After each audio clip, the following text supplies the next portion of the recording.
Selamat pagi Bapak Ibu dan saudara-saudaraku, salam sejahtera bagi kita sekalian. Semoga kita semua telah bangun dengan semangat baru. Senang sekali kita berjumpa pada pagi ini sebelum kita beraktivitas.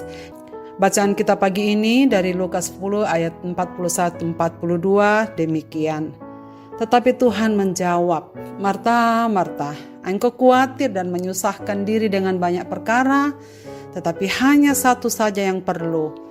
Maria telah memilih bagian yang terbaik yang tidak akan diambil daripadanya. Memilih bagian yang terbaik. Saudara-saudara, apa yang paling pertama kita lakukan jika kita ingin menerima tamu? Kalau budaya Toraja masih berlaku sampai sekarang, tamu yang datang ke rumah diundang atau tidak wajib menyuguhkan minimal air minum, kopi, air putih atau sejenisnya. Tak perlu ditanya mau minum atau tidak. Apalagi kalau bermalam, pasti makanan akan disediakan. Salahkah apa yang dilakukan Marta yang berusaha menyajikan makanan terbaik ketika Tuhan Yesus berkunjung ke rumahnya? Hal yang sangat wajar dan sangat manusiawi, saudaraku. Apakah tidak boleh menjamu tamu yang datang ke rumah kita? Sangat boleh, apalagi jika tamunya sedang lapar.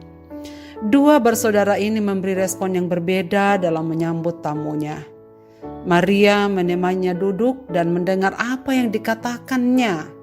Sementara Marta sibuk di dapur karena ia ingin menjamu tamunya dengan baik, mempersiapkan makanan minuman yang diperlukannya. Sepintas dua perempuan ini sedang berbagi tugas dan kelihatannya baik. Yang seorang menemani tamunya, yang seorang lagi mempersiapkan makanan di dapur. Coba kita bayangkan kalau kedua-duanya di dapur. Cerita pertemuan Yesus dengan Maria dan Marta seringkali diambil sebagai sebuah contoh dari pergumulan umat Tuhan dalam keseharian hidupnya. Ada yang teguh pada prinsip menekankan perlunya melayani dalam masyarakat, apalagi pelayanan sosial mengasihi sesama.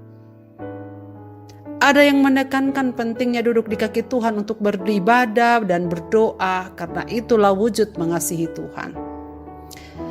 Yesus sebenarnya tidak pernah bermaksud bahwa mengasihi Allah dan mengasihi sesama terpisahkan.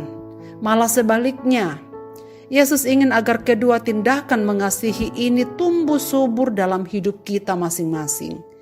Dan memang Lukas sengaja menunjukkan hal ini dengan menempatkan cerita ini tentang Maria dan Marta langsung setelah perumpamaan orang Samaria yang murah hati yang telah kita dengarkan dalam renungan kemarin pagi. Sementara Yesus memanggil kita untuk pergi dan melakukan apa yang dilakukan oleh orang Samaria itu.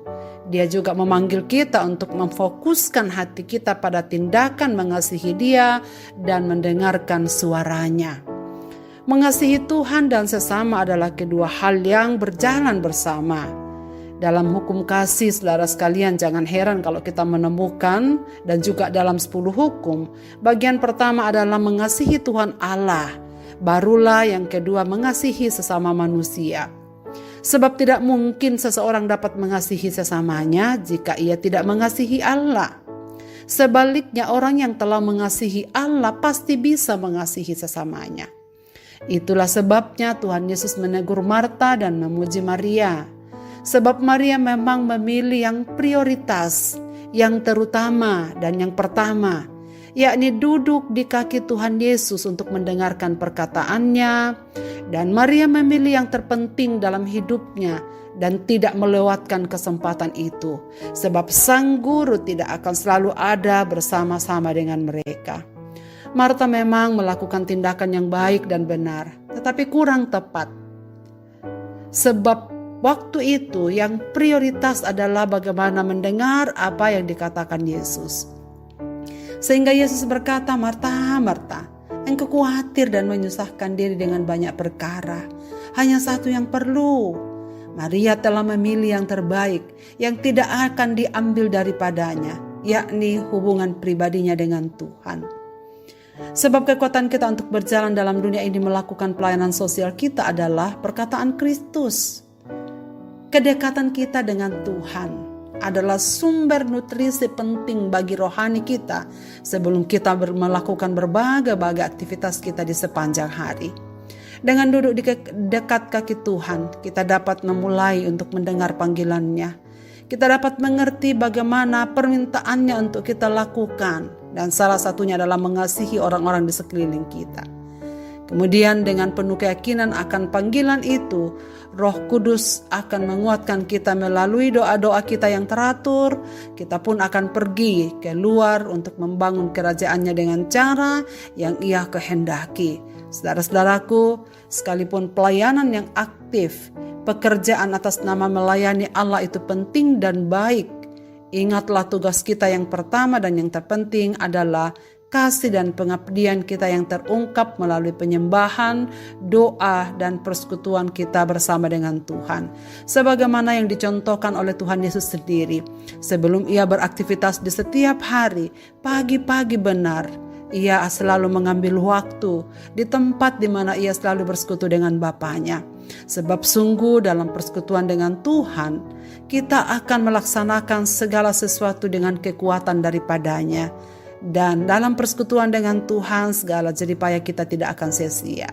Akan ada bahaya saudara sekalian jika kita memilih prioritas, yakni waktu duduk bersama Tuhan kita sepelekan sebelum melakukan berbagai kesibukan di dalam dunia ini. Saudara-saudaraku, kesibukan apa yang sering kali menghambat perjumpaan kita dengan Tuhan? Terlalu sibukkah kita melakukan pekerjaan atau pelayanan, atau menghadiri kebaktian gereja dan mengerjakan perbuatan-perbuatan baik lainnya, sehingga kita melupakan persekutuan pribadi kita bersama dengan Juru Selamat kita? Apakah kita mendahulukan persekutuan dengan Tuhan lebih daripada kesibukan apapun dalam dunia ini? Marilah kita berdoa.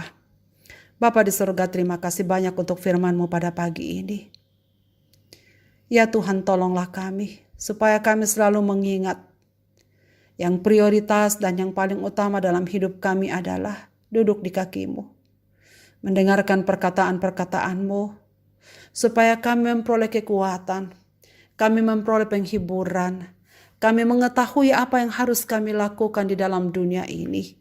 Sebab dalam persekutuan kami dengan Engkau Tuhan, kami percaya jeripayah kami di dunia ini tidak akan sia-sia. Ya Tuhan, biarlah firman-Mu pada pagi ini menegur kami, supaya kami selalu memilih yang prioritas, yang terbaik, yang tidak akan diambil daripada kami.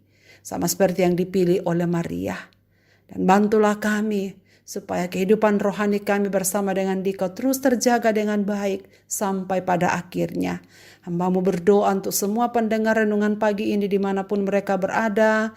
Bapa, ingatkanlah kami, pentingnya kami selalu mengambil waktu duduk bersama dengan Dikau di dalam sepanjang hari hidup kami, supaya kami selalu memperoleh kekuatan baru, nutrisi yang penting bagi pertumbuhan rohani kami. Dengar doa kami ini ya Tuhan, kami serahkan diri dalam tangan-Mu. Demi nama Kristus Tuhan Juru Selamat kami datang kepadamu. Amin. Selamat beraktivitas Bapak, Ibu, dan saudaraku. Tuhan Yesus memberkati kita dengan firman ini.